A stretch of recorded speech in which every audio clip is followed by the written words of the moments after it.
suddenly there'll be the ability to claim that anything is fake, and how are we going to believe anything? And that, I think, is a real fundamental threat to our democracy, because I don't know how we have a democracy without being able to believe what we see and hear. That's Hany Farid. He's a computer expert at Dartmouth College who has advised the government and news organizations about a new technology that could threaten journalism, national security, and even democracy itself, the deep fake.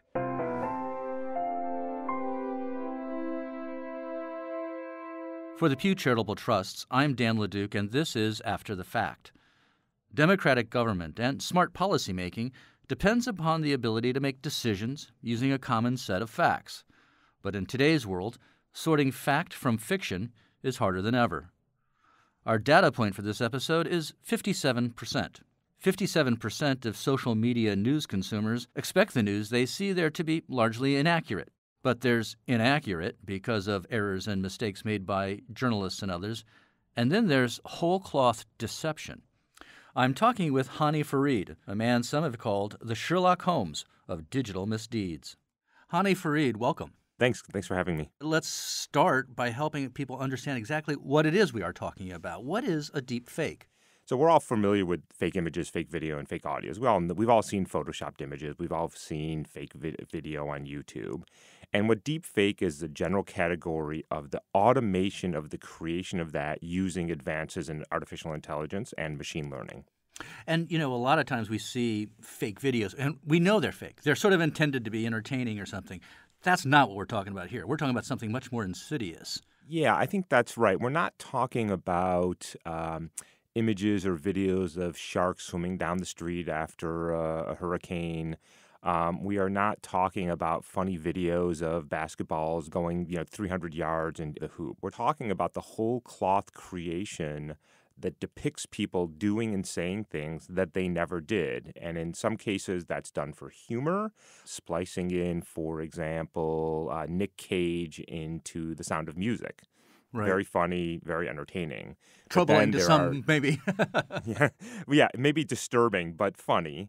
But then there are more nefarious purposes, like, for example, the creation of presidents, candidates saying and doing things that they never did. And that is the real concern for us. We're talking about something that is really, really new. And I saw a quote from you said, it's always going to be easier to create a fake than detect a fake. So why is it easier to do this? Why can't we see it and detect it? Yeah, the nature of almost any authentication game, whether that's currency, art, documents, images, video, audio. Let me interrupt. I mean, you were talking like counterfeiting. So that's a good analogy maybe for people to think about a little bit, right? Yeah, I think that's probably the best analogy. Because, for years, in fact, for decades, we have been fighting this counterfeit problem. And it's a good analogy for a couple of reasons. One is that you have this two sides of the equation. You have the adversary and the defender. And also you have a monetary incentive to create the fake.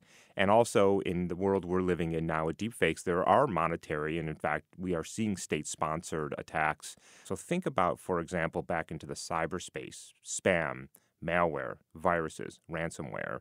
We get better at defending against them, but they're still there. I still get spam every single day, and that's because our adversary is constantly adapting, and that means we have to constantly adapt, and it's very much an arms race.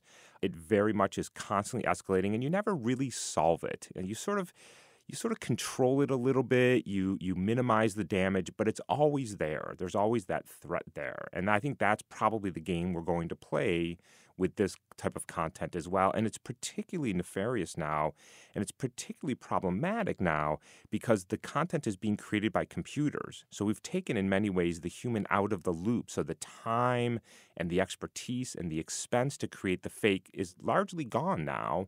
And the computer, the artificial intelligence system, has just taken over. And so that makes the adversary's job even easier now because it's not like they have to be particularly skilled to create this fake content. Let's spend a moment and describe for folks what it is we're talking about. People only need several hours of someone talking. What's the raw material that someone needs to create one of these? Yeah, so here's the really simple, let's do a couple of versions of this. So imagine you wanted to create a video of a movie star or a politician inserted into a video that they weren't originally in. So what you need, of course, is the original video. That's easy to get. You just take whatever video you want, whether you want that to be The Sound of Music, whether you want it to be a press conference, whatever it is, that's your target video. And then, depending on the techniques that you're going to use, you need anywhere from a few hundred to a few thousand images of somebody. Now, for famous people, that's actually relatively easy to get. You just scrape YouTube, you scrape the web, you can find hundreds, thousands, tens of thousands of images of them. And essentially, all you really do is you feed an artificial intelligence, or more specifically, a machine learning algorithm, all of that data, and you instruct it to replace the face of the person in the original video with this person's face. And what it does is it essentially searches the space of all the appearances of the person that you've given them, and it knows what the person looks like in the video, and it either splices one in or it synthesizes one if it doesn't have it, and then splices it in. And it does that frame after frame after frame in the video, and that's how you create the fake video. And it actually does it fairly well. They're not perfect, but this technology, every 3 to 6 months, we see rapid advances in the realism and the sophistication of the types of fake videos that it can create. Wow, every 3 to 6 months, which means if you and I are talking a year from now and nothing is done to sort of come up with alternatives and fixes, these things could look seamless. Here's what I can tell you. If we were having this conversation a year ago, I would say that this was barely on our radar screen. So here we are a year later, and it is of great concern. And there's a big if, but if that technology continues to develop at the pace that it has, and all evidence is that it will, I agree with you that a year from now, we are going to have the ability to create very sophisticated, very compelling, and difficult to detect fakes, and we will have democratized access to the technology that does that. So suddenly the threat is actually dual now, because now suddenly there'll be the ability to claim that anything is fake, and how are we going to believe anything? And that, I think, is a real fundamental threat to our democracy, because I don't know how we have a democracy without being able to believe what we see and hear. And we're also at a time when the public is increasingly skeptical of what they see online. So we almost seem to, the third factor is almost like this ripe audience for this sort of thing as well. We have a particularly polarized public both here in the U.S. and abroad. Part of that is just the nature of our politics today, but part of that is also the echo chamber that is social media, that we are now seeing constantly reinforcing media because of the way content is promoted to us. And that's, in some ways, the perfect storm. We have the ability to create the content, we have the ability to distribute the content, and we have a willing public to consume it. And if any one of those was disrupted, it would still be a threat, but not nearly as large of a threat. So I think the fact that all three of these are lined up like this is a particularly dangerous time for us. You know, our data point for this episode is that 57% of social media news consumers say they actually expect the news they see on the social media to be largely inaccurate. But that really speaks to the mindset of much of the public.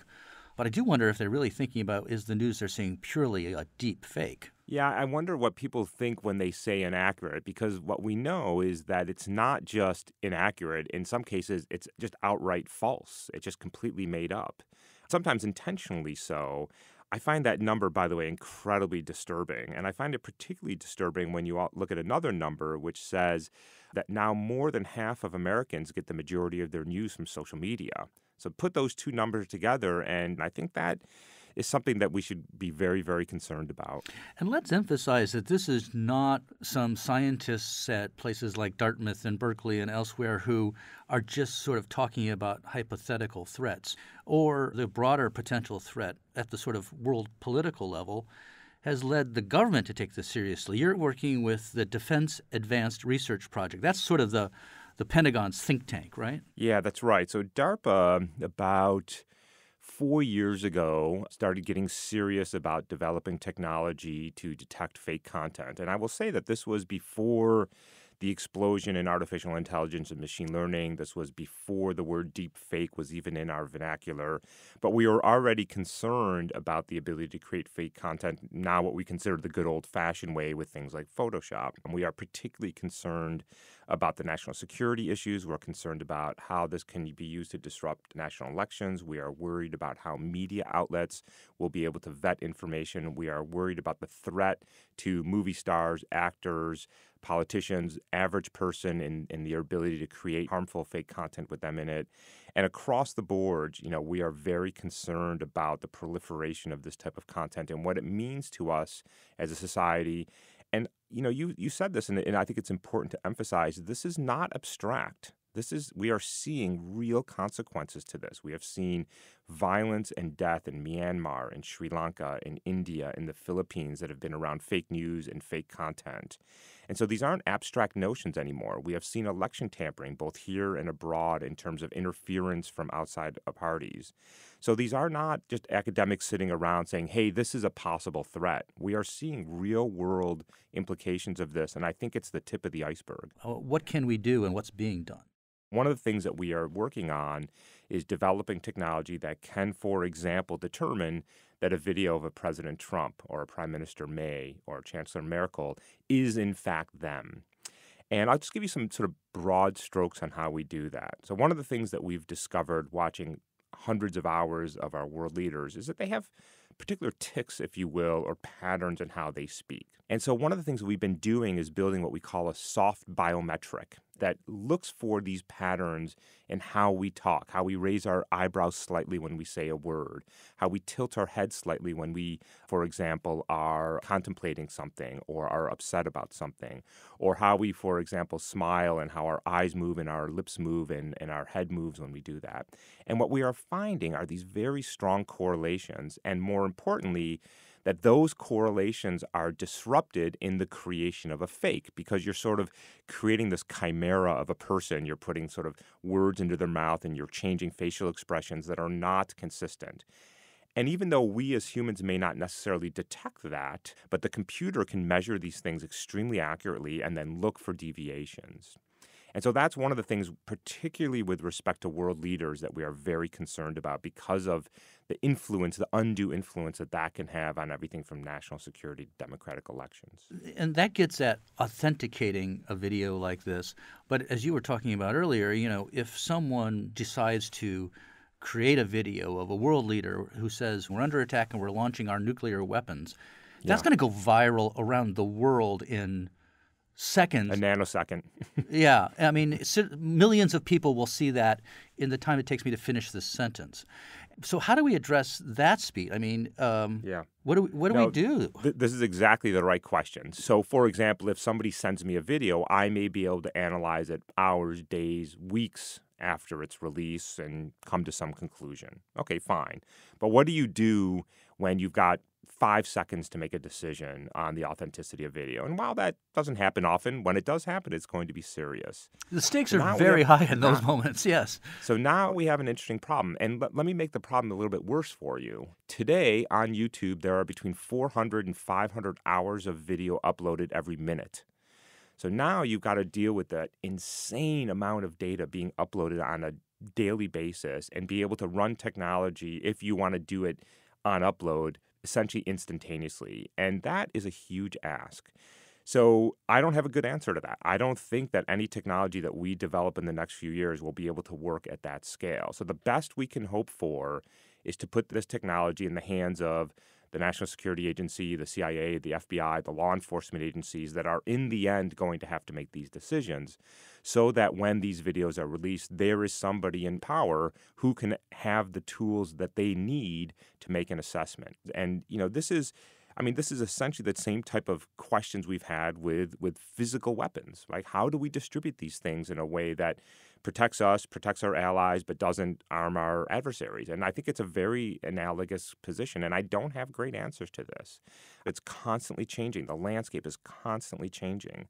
So an institution we may trust today, we may not trust tomorrow. Let's go back to technology for one last moment, which is, can you talk us through a couple things that are in the works to help address this in the sense of how videos can be created and authenticated even when they're being created? So I think there's a couple of ways to tackle this problem. So let's say there's two basic ways. So one is the way that I've been talking about, which is we are given a video and we have developed technology to detect that, whether it's looking for patterns in the way somebody speaks, or maybe we are finding artifacts in the video that are results of being generated by a computer. Now, there's a fundamentally different approach to this, which is that when there are mission critical videos, for example, a political speech or a video of police misconduct or human rights violations or natural disasters, that those videos are recorded in what is called a controlled capture environment. And so the idea there is, instead of using sort of the standard camera video app that you use on your mobile device, that you use a special type of software that sits on your iPhone or your Android or whatever your device is.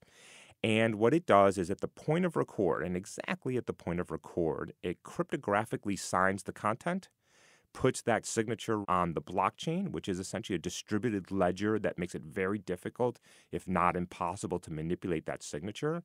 And then that allows us later on down the line to authenticate that video by comparing the signature to the signature that was put on the blockchain at the time of recording. And it's a very nice technology. It puts the burden not on the person receiving the video, but on the person creating the video. So in the high-stakes situation, particularly, this is a very nice technology. And that technology exists today. And I'm a strong advocate of deploying this type of technology because it's something that we can do today. It works at scale. It's highly reliable. And I think it will deal with some of the concerns that when you have this control capture video, we can say something fairly definitive about it, and then we'll deal with the other situations as we have to. And I'm really encouraged by that.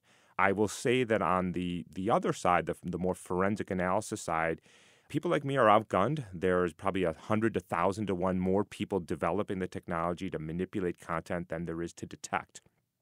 I'd like to see more people doing what I do. I think that will help.